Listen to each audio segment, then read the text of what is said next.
Hi everyone. Hello.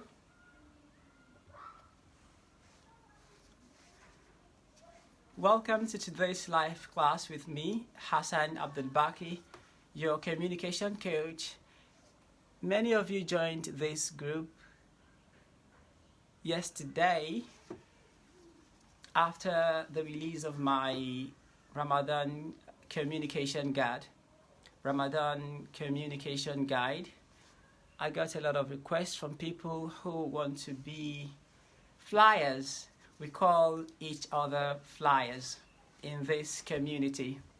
So if you're just joining me, please let me know in the comment section. Tell me where you're coming from, where you are, and why you've decided to join this broadcast. Feel free to contribute in the comment section. Let me know if you're just joining me. Feel free to contribute, ask questions, and also drop your comment so that I would be sure that someone is listening to me. Let me know if you can hear me and if I am live. Thank you. Today we will discuss getting excellent result as a diction teacher. Getting excellent result as a diction teacher. What's diction? Like I usually explain, diction has two meanings. We already know the meaning of getting excellent result. What's the meaning of diction? Diction has two meanings. First, it refers to pronouncing words clearly. For instance, if you describe someone as a person who has a clear diction, it means that the person pronounces the words clearly. Diction is different from elocution, which is pronouncing your words clearly in public speaking situations. The other meaning of diction is the choice of words. If I say that I love this book because the writer wrote it with clear diction, it means that the words that the writers use in that book is clear. None of them are unclear or complex. However, if I have to check the dictionary after reading one of the sentences, if I have to go back to the dictionary to check the dictionary, what's the meaning of this sentence? Then it means that the writer actually uses complex diction. The words therein are complex. So diction refers to pronunciation of words, and it also refers to choice of words. Pronunciation of words and choice of words. How do you choose words? How do you talk? Do you speak with clear diction or with complex diction? That refers to your choice of words. However, if I say that I like the way you pronounce your words, that you pronounce with clear diction, it means that you pronounce your words clearly. I can hear and understand you. You do not chew your words. You do not mumble when you talk. You try to enunciate your words and let people understand what you're trying to tell them. For example, this is the month of April. Whenever people want to pronounce the word April, they say April, without the pronunciation of that last consonant, that literal consonant. And it's, of course, people will understand what you're trying to say, but it doesn't make for a clear diction. However, when you speak with clear diction, people listen to each sound that constitutes the word that you're trying to pronounce. So instead of April, you say April. School, little, kill you. That makes for a clearer diction. So I just want us to understand the meaning of diction before we get started. Diction, because there is now the sudden consciousness about the way we speak and about the way we learn languages. That's the reason why we have many courses. We have phonics, we have phonetics, we have elocution, and we have diction. And these three terms, we have accent reduction, more than three, voice training. They're all different from each other. They're not the same. They have differences. Diction is not the same thing as elocution. Elocution is not the same thing as phonetics.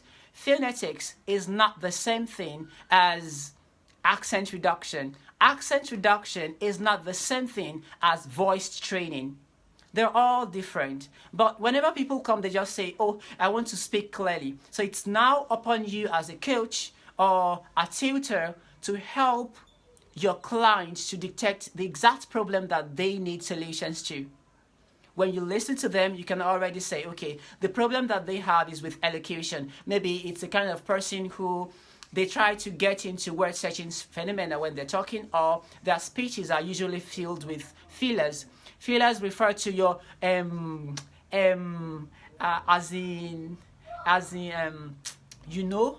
I mean when you're trying to search for words and you fill your sentences with fillers, as in while talking, then you may need a course in elocution, not accent reduction. That's different. Accent reduction is when your accent is strong and broad to the extent that they affect the meaning of your words. For example, instead of saying, are you sure? You say, are you sure? A person who do not understand the fact that you're from a kind of tribe, I don't want to mention names, you're from a specific tribe, a person who isn't Yoruba, for example, or a person outside Nigeria may find it difficult to understand or pinpoint what you're trying to communicate with, are you sure, instead of are you sure. So that's why I tried to explain the meaning of diction. When we say diction, we're talking about pronunciation, how you pronounce your words. It's different from public speaking. It's different from accent reduction. Now, the topic is getting effective results or getting excellent results as a diction teacher.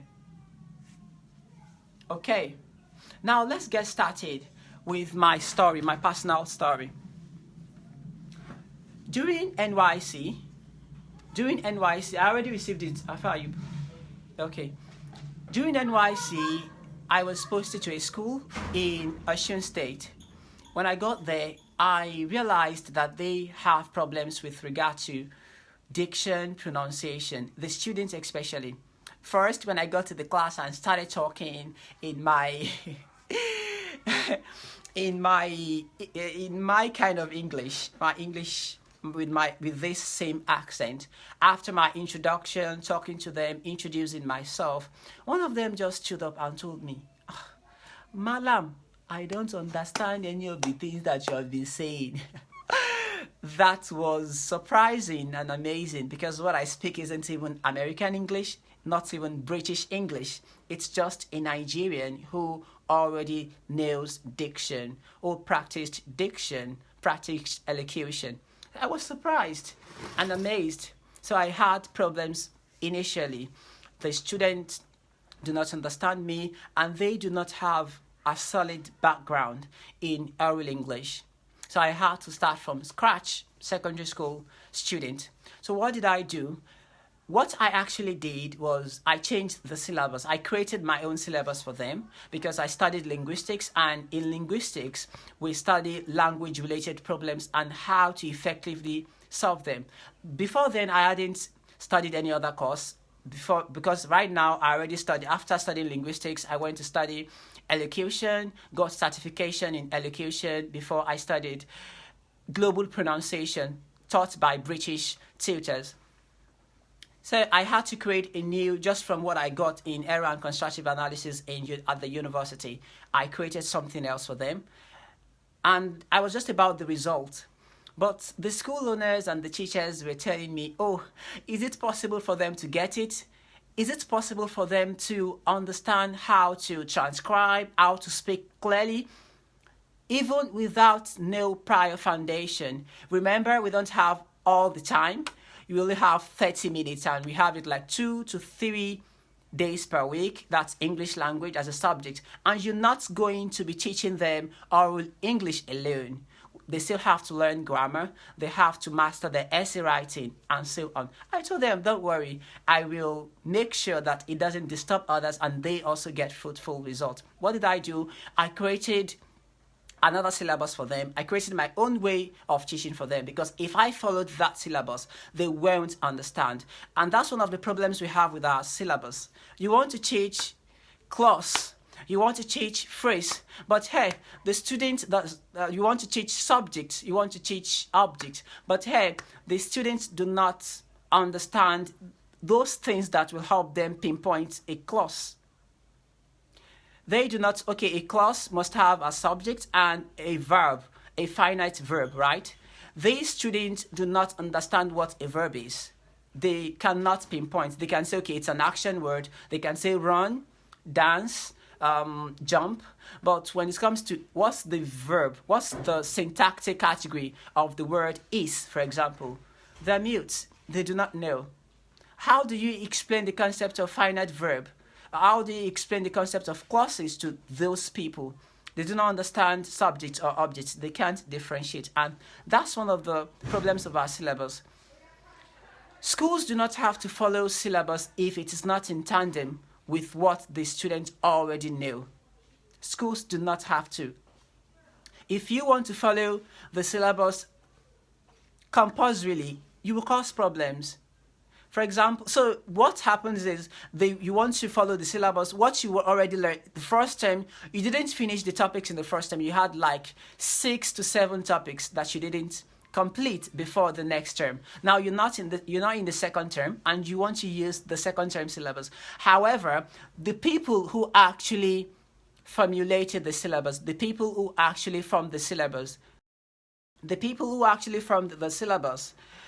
formed it with the assumption that you will finish that previous term.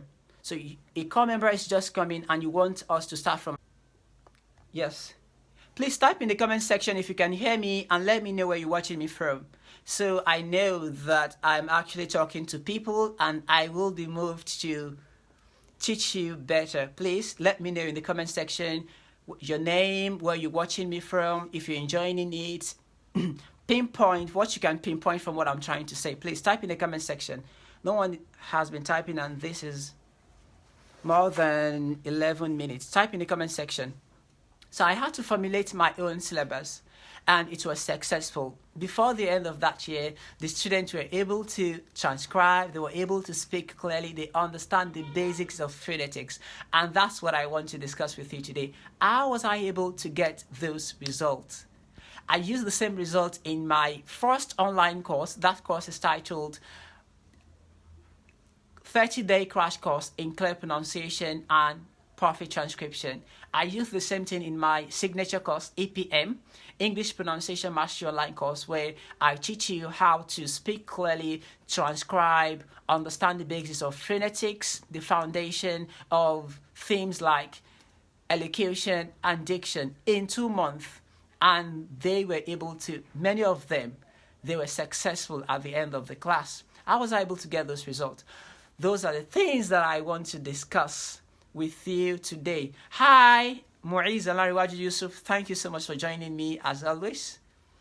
Now here, I already got everything ready.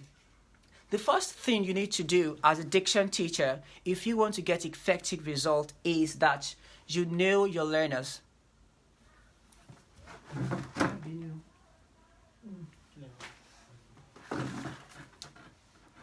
The first thing is that you know your learners. How can they learn better? And what resources do you have to help them?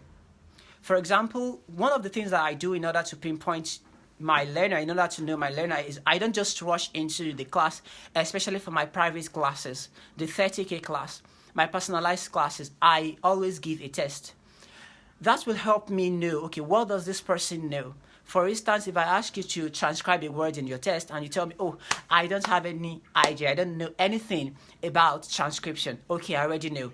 This person, I have to take this person from the beginning. However, if the person tries to transcribe, say something, write something with regard to phonetics, transcription, I already, okay, this person already has something. This person knows something. Okay, I will start from the intermediate level, not from the beginner level. If you're teaching experts, for example, experts usually need help as well. For example, as an expert, I still take courses. Sometimes it's not because I want to learn those things from a scratch, but because I want to revise, because it's maybe, and sometimes it's not an online course, it's maybe a challenge. So every day this is what you do, every day this is what you do. For example, it's maybe about pronouncing certain sounds that even diction coaches that are not native speakers of English still have problems with. They still have to train and practice with drills. It may be that. So if you want to get results, you need to test your learners. What's their stage? Where are they? Where do I start from?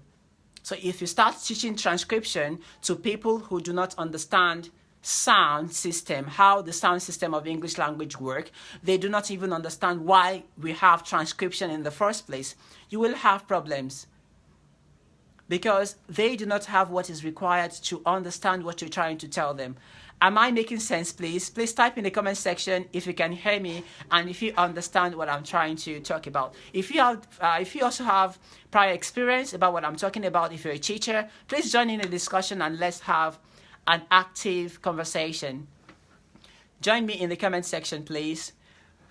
So you have to know your learner before you say, okay, this is where we want to start from. Okay, I want to teach them sounds. Okay, I want to teach them stress placement. Okay, I want to teach them intonation. Remember, we say no to using syllabus compulsorily for people who do not have basis to understand what's in the syllabus. Now, if you want to create your own syllabus, you want to create your learning topics, the topics they need to learn in order to master diction. Where do you start from? You know your learner. What's their stage? What's their journey? What's the environment like? Does their environment support what they do, what they're learning? Those are the things you think about, and those are the things you try to put behind your thinking. Those are the things you always think about when you're creating the lessons, knowing your learner. And knowing your learner constitutes the foundation, the level, the environment, and the mindset. There's some people that you still need to change their mindset first before you teach them. Some people do not even see any reason why they should speak clearly. So you have to spend time convincing them that this is what you have to learn, because they do not understand why I can't just talk like the principal. The principal say, good morning students, good morning sir. So why good morning? Some teachers even say good morning. So why should I say good morning?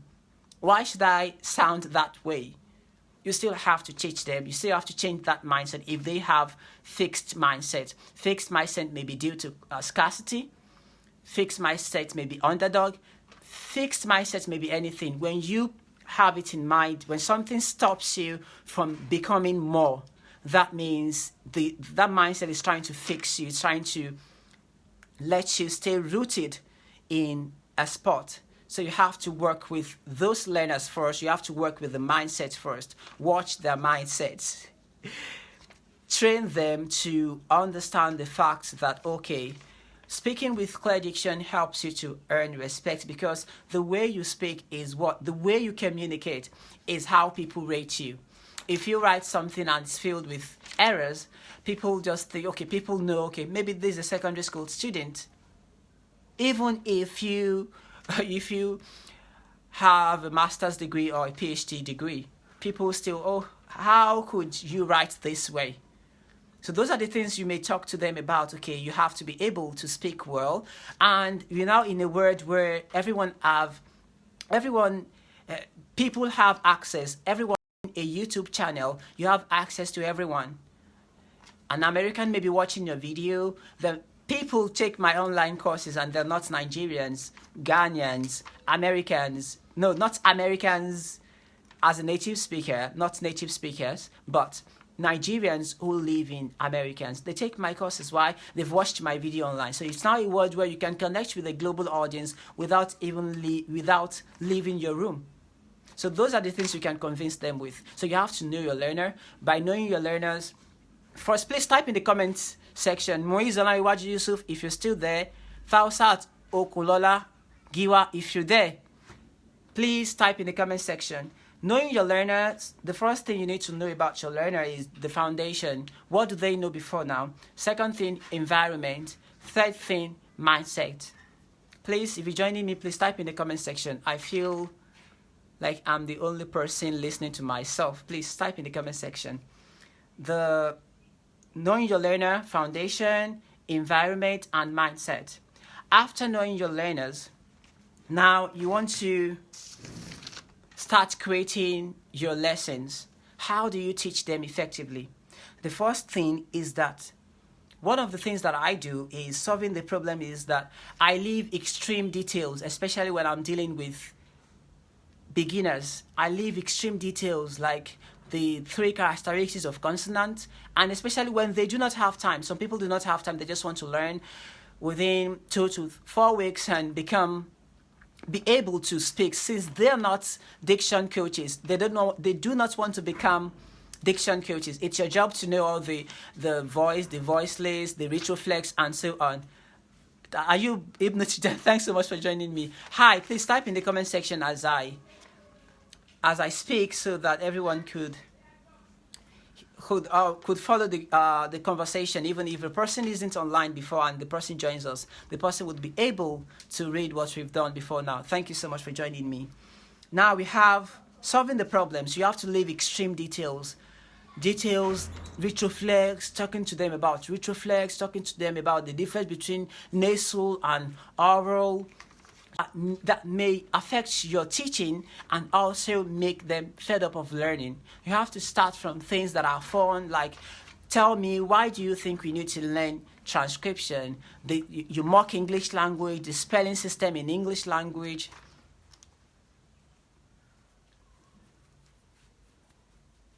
The sound system in English language, why do we have sounds? Why are they different? You may ask them to compare English and Yoruba language. What do you like about Yoruba? What do you like about Yoruba language? What do you like about English language? What do you hate about Yoruba language? What do you hate about English language? Most times what people hate with regard to English language, that thing itself is also in their native language. But because we didn't study our language, we all grew up speaking Yoruba, Hausa, Igbo, and what have you. We all grew up speaking our language, and we tend to think, oh, my language is easy. And whenever you hear anything about English, oh, English is always difficult. So you try to ask questions, you make them part of the learning, you leave extreme details. And secondly, if you want to start teaching diction in itself, you let them identify the sounds. So what I do if I want them to identify the sounds easily, I tell them the meaning of sounds, that what we pronounce constitutes the sounds and what we write are the letters. What we write here are the letters, but what people hear us saying constitutes the sounds. So it's possible for you to say something and have different transcription. Why? Because in English language, especially, what we say is different from what we write. It's also in Yoruba language, but Yoruba language still has a complete orthography, a complete writing system. For example, when you say pa, pa is the verb for to kill someone. Pa, oh pa. He killed it, maybe he killed a snake.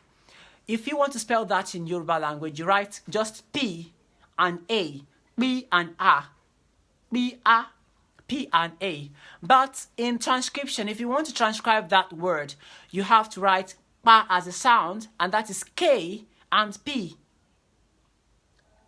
So despite the fact that we have a complete orthography in English, in Yoruba, it's still not adequate enough to explain the phenomena that surrounds transcription. I did not just tell them to write anyway. They still have to learn the transcription. So those are the sounds. You have to start from the sounds, and one of the things you have to let them know is that we have sounds and we transcribe in English because our pronunciation is usually different from what we write in English. What we pronounce is different from what we write. In knife, we say Knife. Why not knife? Why knife? Why isn't it spelled Naif? So you tell them that there is a difference between pronunciation and writing in English. Why do we have psychology? What's the P doing in psychology?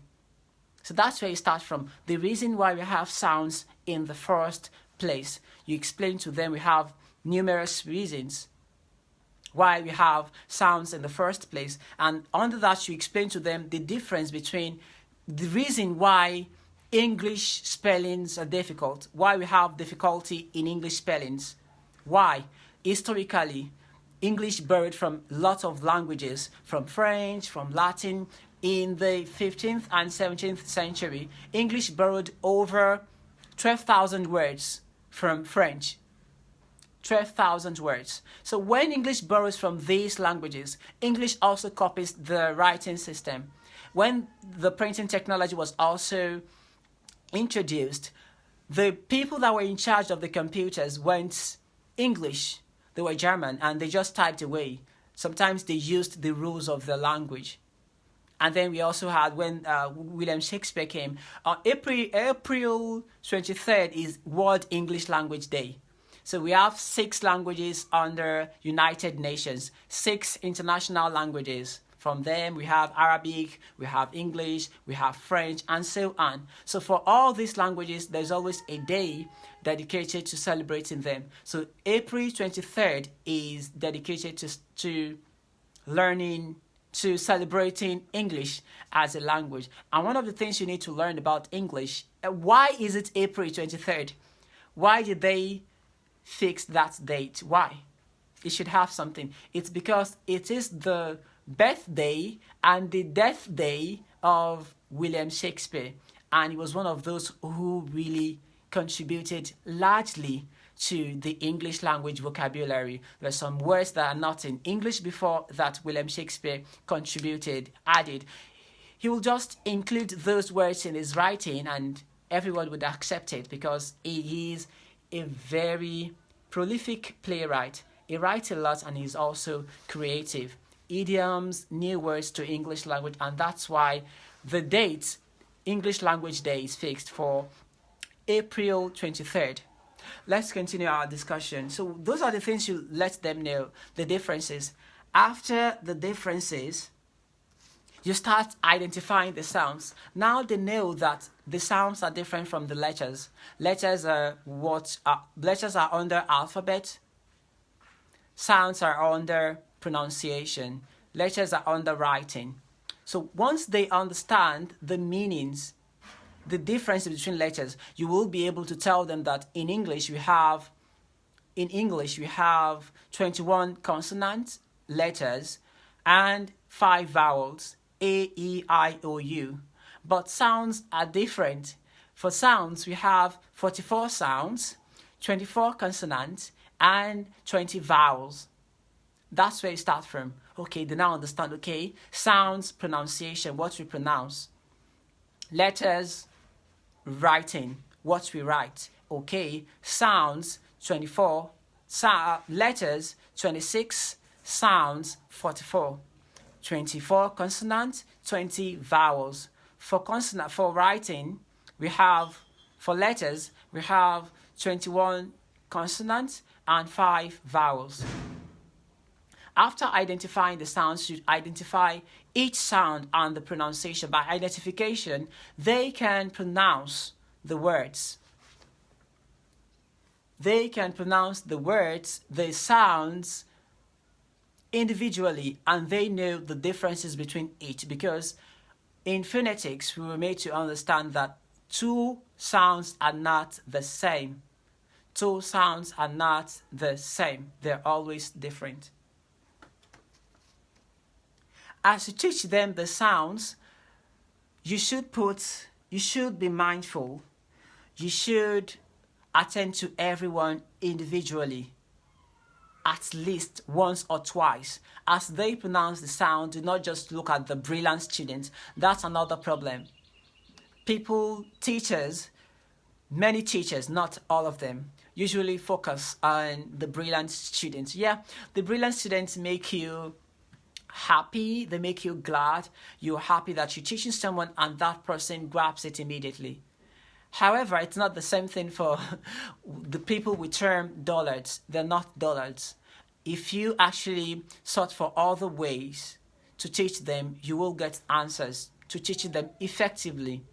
So people like that are usually, oh, you just like, these people are another thing. They're burdens. It's difficult for you to teach them because you keep repeating the same thing and they do not get it. Those are the people you ought to, if you want to get excellent results as diction coaches, those are the people you ought to teach better. Those are the people you ought to dedicate your attention to. So when you get results with those people, you know, oh, yes, I'm good when it comes to teaching diction. But when you focus on people who, when you say something, they already know it. When you say something, they already memorize. You've not got your result because for those people, it's natural. It's natural that they understand what you're trying to discuss, even if it's a bit complex. But if you're starting from the beginning and some people in your class still don't get it, you have the problem. And that's why I say the culture of repeating classes. If a child repeats a class, it's the fault of the teacher. There are some schools where a student repeats a class twice. Why? What's the teacher doing? What have you done in order to make sure that that doesn't repeat itself? What have you been doing? So the focus should be on the students who are not really that brilliant, on the students who can't memorize immediately. So when you start getting results with those students, for example, when people take my courses and they tell me, oh, coach, I do not think I will be able to get this concept of transcription or correct pronunciation or elocution. I do not think it's for me. That's when I become interested in teaching them more. And before the end of the course, I try to help them get results, and they do. There are many people who already tell me, oh, I don't know anything about diction, about pronunciation, and I want to start from scratch. Is it possible for me to, people even ask the question, is it possible for me to get it? Assalamu alaikum, wa alaikum salam wa rahmatullahi wa barakatuh, Abu Abdurrahman. Oh, assalamu alaikum. I will send a message after this class, sir. Thank you so much for joining me, sir. So you have to, people, Sultan, udkhul, enter. You have to pinpoint their stage, and you have to come down to the level of people who you can't carry along. When you find out that a student is lagging behind, the first thing, remember, it's lag behind, not lack behind. Whenever you find out that a student has problems with getting what you're trying to tell them, getting what you're trying to teach, do not be stressed. Do not just think, oh, this student is a burden, and do not show it in your face. When you start showing that a student is a burden, or you do not understand what a student is trying to teach, you show in your face that you're facing discomfort with the performance of a student, the student will find it difficult to ask questions. Because, oh, if I ask this uncle will not answer, or uncle will say, oh, I'm a burden, or uncle will say, oh, I always disturb the class, or the way uncle looks whenever I ask question always discourages me from asking more questions. So be happy, be glad. It's your job. It's what you need to do. The reason why you're in the school is to teach those students who don't know anything. The brilliant students can, for homeschooling, they can be enrolled in, the mothers can even teach them, the brilliant students, because they just need something, and if you give them that thing just like a ladder, they can go up. But for the student, for the dullards, people who would tempt dullards, who are not that brilliant, that's a negative word. One of the things you have to learn is not to use negative words for your learners, calling them things like olodo, dullard. He doesn't know anything. I know if I explain again, you won't understand. When you start saying those things, they will not want to learn. They won't want to ask questions. And that's when you say, do you understand? All of them say yes. As a teacher, it's your responsibility to determine if a student understands. You don't have to ask them. You determine yourself. Of course, you already know it. How do you pinpoint? How do you determine? How do you get to that stage where you say, oh, this student already know it? You know that, okay, if I teach them sounds and they can pronounce that sound, they can write it, they already know it. So instead of asking them that question, oh, do you understand? They will say yes, because they don't want to bother you. You try to determine. So those are the things you have to put into consideration. Aside from teaching, personalized attention. You give each person, because it's not something you just memorize, not other subjects where you just memorize. You're an instructor. You have to help them get results. You have to help them get results. You have to watch them as they start from the beginning and see that you already achieve what you want them to achieve. That's it. Personalized attention. Aside from personalized attention, you should also form a drill. What's a drill? It's a drilling exercise, a mnemonic device, something that they recite every day. It's maybe you may write them everything in a calendar that you hang in your classroom. Let's say this is a classroom. You can just hang it somewhere where everyone can see it. The student can always read. It may be what you ask them to read every day before they start learning. Before they start learning transcription or other subjects. Your other areas of the course, of the subject. You're a diction coach. You may also be the English teacher. Before learning anything, you ask them to read. You may even talk to the school owner. You may talk to the school owner. Oh, the school owner, hi, their principal. I have problems with teaching oral English to these students. It seems they do not have the required foundation. And I want to hang this calendar or these notes. You don't have to, so you won't complain that I don't have money. Just something like this you may hang. But for me, I prefer a bigger calendar. So you write things like the sounds, the example of each sound. For example, the sound pa, pa. You can find the word in pat, you can find it in pit, you can find that word in preach. You try to write the examples under each sound. The sound j, the sound d, the sound t, the examples. So when you have a drill or a mnemonic device that they read like a poem. For example, the one I formed out something like alphabets are surface, alphabets are surface, alphabets are surface. Transcription are deep, alphabets are surface. Transcription are deep, sounds are deep, alphabets are surface. That is, what you see in your letter, what is written, your letters are letters, while what is deep, what we pronounce, are sounds. Transcription like transliteration. Transcription like transliteration. That is, transcription is just as if you're transcribing English, as if you're writing English in another language. Just like you have Arabic transliteration, where you change the writing system of Arabic to English writing system, alphabetic writing system. So when they come to class, it may be just like a poem. Alphabets are surface. When they continue to read it, because when you're teaching them and you say alphabets are, they tell you surface, surface. They begin to get it. They begin to internalize. You can tell the school owner, oh, I have problems with teaching them oral English, and I would like them to, whenever they come to class, I want the teacher who teaches the first subject to let them read this poem. Before the end of that term, they would have memorized the poem. Children, adults, when you hear something repeatedly, you memorize that thing. If you want to memorize something, try recording that thing in your device. When you have it in your device, you continue to play it. For example, there's some things we unconsciously memorize without wanting to memorize them.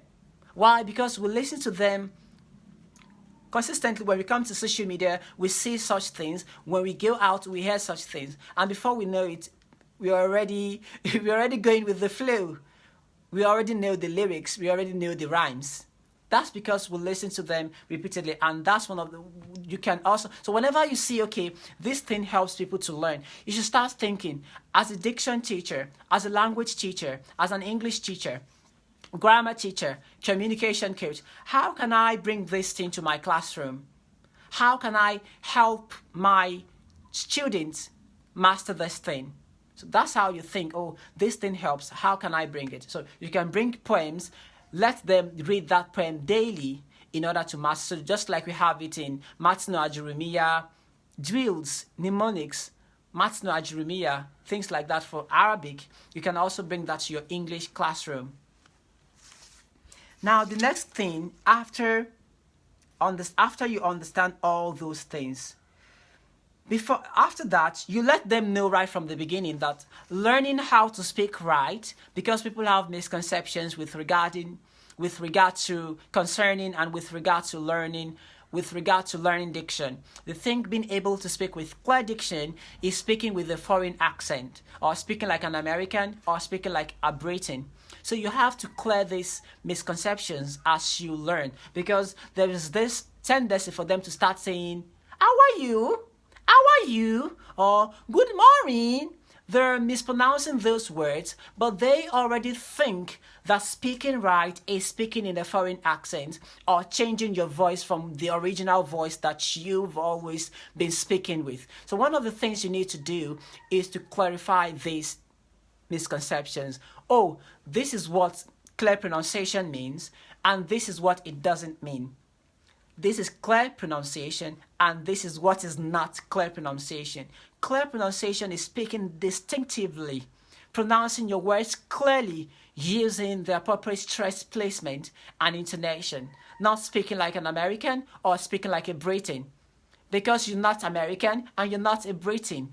You're learning diction not so as to sound like an American. You're learning diction so that everyone around the world, everybody across the world will listen to you and understand what you're trying to say, so that you will be comprehensive to everyone you want to teach, everyone that wants to learn from you, every speaker that wants to listen, every listener that wants to listen to your speech, who can speak English should be able to understand what you're trying to say. That's the reason why they're learning diction. So as you practice, as you teach them, always remind them not to say, "How are you? How are you?" It's simply, "How are you?" They do not have American accent, and you do not learn how to speak it by photocopying. You do not learn how to speak it by haping. You have to learn. Okay? So those are the things you need to put into consideration as you teach them. Okay? Aside from identifying the sounds, telling them that we have 24 consonants and 20 vowels, you also need to explain the concept of transcription. Once they understand the sound system, start teaching them transcription. Even if you've not taught them all the sounds, start teaching them transcription. Aka Elijah, thank you so much for joining me, my dear friend. Thank you so much for joining me. My friend Aka Elijah. Is it Elijah? Okay. Thank you so much for joining me. Okay? So you explain the concept of transcription as transliteration. They have to, as transliteration, that transcription is another writing system on its own. You explain it as a different writing system. But instead of them to use letters, this is how you explain it. Instead of them to use letters like they do in writing, they should use sounds instead to write. So you give them simple words. Beginners, you give beginners simple words like fish, go, come. So when you ask them to transcribe come and they transcribe it see, you already know, oh, they have not got the concept yet, that they have to restrict themselves to the sounds. There is no sound like C, spelled C, in English language. You have to remind them, okay, transcribe finish, transcribe pit, transcribe tit, transcribe tat, tit for tat. you should use the words in a sentence in order for them to understand better, because there are some words when you pronounce them appropriately and they do not have any, they do not understand diction right from the beginning, they may not understand what you're trying, the words you want them to spell, so you can use it in a sentence. Tits, okay, transcribe tit, transcribe tat. All right, use them, you now use it in the sentence, you say tit for tat, tit for tat. Fee, go, come, kiss, run, ran. So from there, you try to check, do they understand this concept yet? So you start from 3-letter words, 2-letter words, 4-letter words. Face, book, pencil, table, eraser. Go, come, rats, mouse. Try to pinpoint and invigilate as they write the transcription and correct them. Remind them of the rules, remind them of the poems you already taught them before now. And after that, you get started with teaching them transcription, transliteration, then you start teaching them stress after they master transcription. You go to 5-letter words, you go to 6-letter words. After that, you teach them commonly mispronounced words in English. You try to study your environment. There are some words that if someone hasn't attended a class in oral English, that person will not pronounce them clearly. So you give them these words in order to test their knowledge. When they pronounce it, you try to give them the correct thing. And the 100 commonly mispronounced words should also be pasted on the wall so they can read it. You can also record it in a tape recorder. It may be in a disc. If you have a classroom where they have a television, you can have it recorded. You can record, you can ask, they are more interested when they see themselves on the screen. So you can try to, you don't have to hire a cinematographer in order to make that come to possibility. Before you bring that to fruition, you can just, with your camera, this is my phone, with your camera, you can just, okay, start displaying, how do you pronounce these words? Or you take them to a studio or a room where everything is quiet, so that when they watch the video, they will enjoy it. When they see them, oh, Baraka, oh, Kafaya, oh, they're more interested when you include them in the teaching and learning process. When you use the name, when you want to cite examples, use the names. Kafayat is a good girl. When it comes to negative things, you use other names of students that are not in your class. From there, they become interested. They know, okay, this person has our interest at heart. This person loves us. When they have problems, they're free to come to you. However, if it's just about coming with your canes, they will lose interest. They will lose interest. Okay? Now, after learning all those things, teaching in general, you use everything around you in the classroom. Everything around you in the classroom to teach. From the calendar to the walls. You enter some classrooms and everywhere is bare. Nothing on the wall. Do not make that your passion. As a teacher, you should try, what can we paste on these walls in our classrooms that will aid the learning, the teaching, not just for kindergartens, not just for nursery, even students in secondary schools. Their walls should not be left bare. Try to paste something. It may be syntactic categories, it may be elements for science students, for commercial students, something that will help them learn, something that whenever they enter the class, they want to check. Aside from the timetable, other things should also be on the wall, okay? So you have a separate writing, say, okay, teach in general. So make everything around you a tool for teaching. And then as a diction teacher, you should be a classic example. Just by listening to you, they should learn the correct pronunciation of many words. However, if you're teaching them and you're not an example, it's maybe difficult because many of them will not also speak with clear diction. So where do we want them to practice if you're not a classic example that they look up to? So people should be able to say, Malam. If Malam wants to pronounce that word, for example, Malam will say learn, not learn. If auntie or uncle or mommy, in Nigerian schools, we like respect, so we do not say Mr. or Ms. or Ms.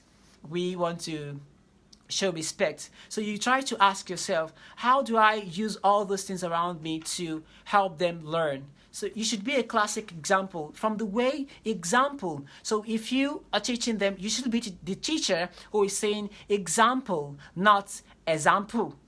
For example, now. No, you should be different from other teachers. So just by listening to you, they want to copy what you say. And if you say the wrong thing, they think that's the correct thing. That's the correct pronunciation. So you have to ask yourself, can you be a classic example to the students? And how can you be a classic example? Okay? Just by some of them, while I was serving, many of them even want to talk to me, even when there is nothing. Malam. Because they want me to say something. Because right from saying that thing, they get, okay, Malam, is that the correct pronunciation? Hyperbole. So it's not hyperbole. Malam, I've learned something new. Please write it some. So from there, they begin to learn, okay, it's not abattoir, it's abattoir. Oh. It's not memo, it's memoir. Whenever they say something, you correct them. However, if you're not a classic example, you will not be able to do that. So you have to be a classic example. You have to show that you have to be a role model. You have to be exemplary, okay, as a diction teacher. So they can learn from you even without being in the classroom, just by hearing you talk. Good morning, class. Just by that, Malam said, good morning. The teacher said, good morning, not good morning, like we always heard other teachers pronounce it. Some of them may even ask you, what if I say good morning? No, don't say that. Say good morning, good afternoon, good evening. You try to create channels that will help you teach them more. When they make mistakes, when they're talking with their friends and you walk past their classrooms, you should engage them in conversation. What did they just say? Do not say information. Do not say information. Say information. Because when you have tion as suffix, the syllable that comes before that suffix is usually stressed. So do not say information. Say information. Teach them words that look like information. Education. Retaliation. Communication. Interrogation. From there, they learn a lot from you when you're a classic example. Okay? Aside from being a classic example, you also have to be understanding. You ought to know that, of course, their rooms and their kabas cannot be built in a day. You have to learn. Okay, what I was learning, while you were also learning diction, did you learn it in a day? So you have to give them time. Do not just want to get the result at all times. You have 3 terms in a year. So try to ask yourself, okay, where do I start from? And how can I measure their result? So if they get 60, 70, you still be satisfied. Do not think you can teach them everything in a day. So you have to give them time, even if they don't understand. And remember, our environment is not supportive. The principal is speaking the normal English. The normal English, not let me use another adjective that may offend some people. So he's speaking intonation. He's using intonation. And other teachers as well, when they get home, maybe the parents do not even understand English at all. For example, my parents, while we were growing up, we speak Yoruba at home. So after this, don't speak vernacular in school so that we will be able to master English. When we come home, we close 2 o'clock. When we come home 2 o'clock, we start speaking our Yoruba language till the next day. So you have to take it easy. Do not just be like, oh, you've not known all these things. I've been teaching you these things all this while. You worst, you dullard. How do you want me to explain? You have to keep searching. What interests them? How can they learn better? Seek the assistance of professionals. Oh, I have this problem. How can I help them teach? Keep seeking answers till they learn. Do not just think, oh, they should have got this concept. Try to take it easy, be understanding, because they're not native speakers of English, so you do not just expect them to start speaking with clear diction. It takes time. Aside from being understanding as a teacher, you should also make your learning inclusive. Make it inclusive. Include everyone. The dullard, the student in the intermediate level, the brilliant student. Include everyone in your teaching, especially do not even include the brilliant student, because we will want to include themselves. You may ask them, most of the times they sit in the front, you may rearrange your seat. Let them sit at the back so that you can see the student that you have to focus on. So if you teach the brilliant student and they get it right, while all other students do not, you've not attained success. Let me just say the truth. You've not attained success as a teacher. Because normally, the brilliant students will get it no matter what. Even if you give them notes without explaining anything. If you give them notes and tell them, oh, read this note, tomorrow is your examination. The brilliant student will score more than 50. They will get it. They can think, they can compare, they already know something, they already have the required foundation to understand you. However, for others, you still have to give them time. So if you do not include them in your classroom, you will not get your desired result.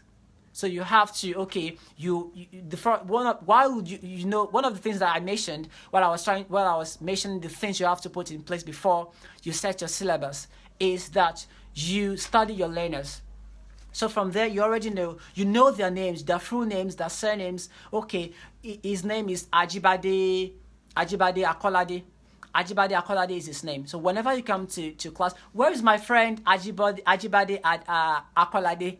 Despite the fact that I like you, you haven't started speaking like Rohina. Start speaking like me. We want you to join us. He's happy. He wants to be included. He wants to impress you. He sees now that his problem is your problem. However, if you just ignore them and focus on other students that will get it, you won't get your result, and they will also feel excluded when someone doesn't include you in what they do. For example, someone comes into my room, for example, and that person, I am with my friend, and that person comes and starts talking to my friend without including me.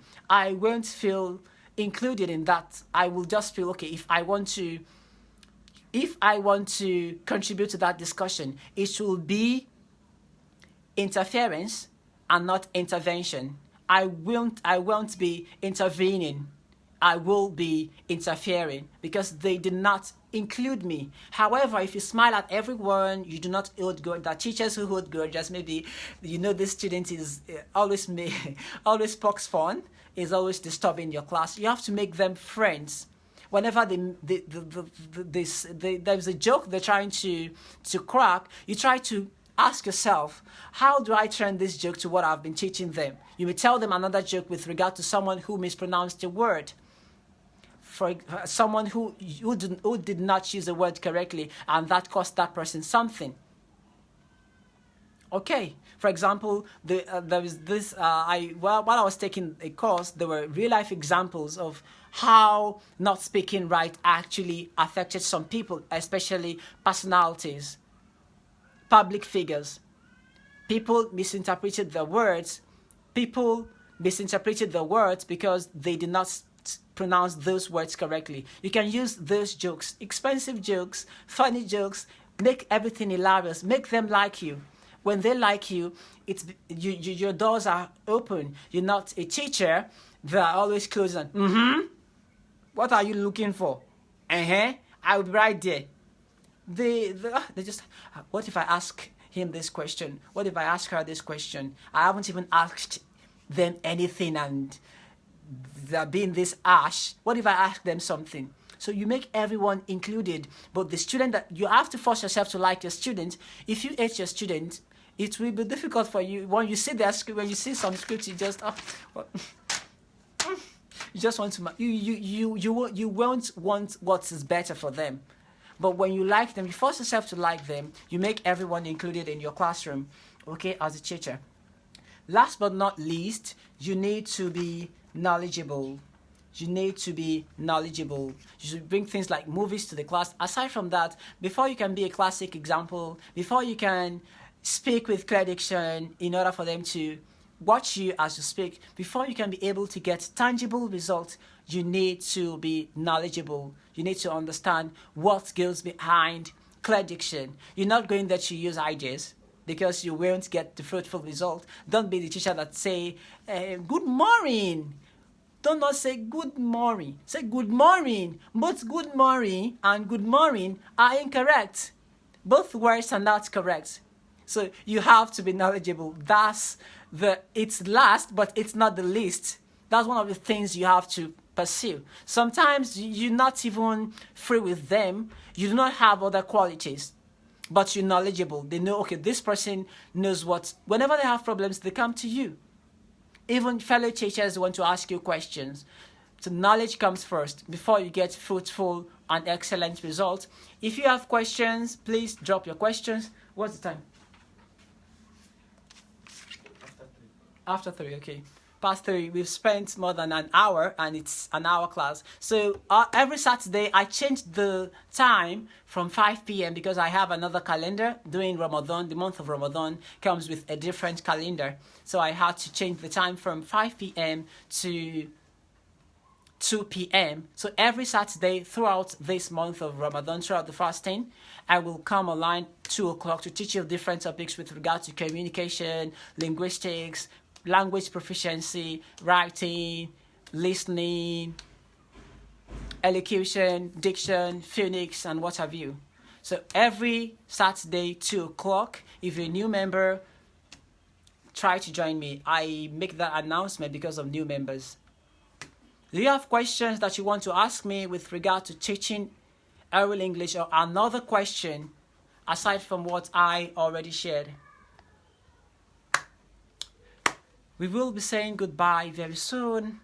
I want you to drop your questions. Feel free to ask me your questions. Or if you want to contribute, you're free. We all want to learn more and get more.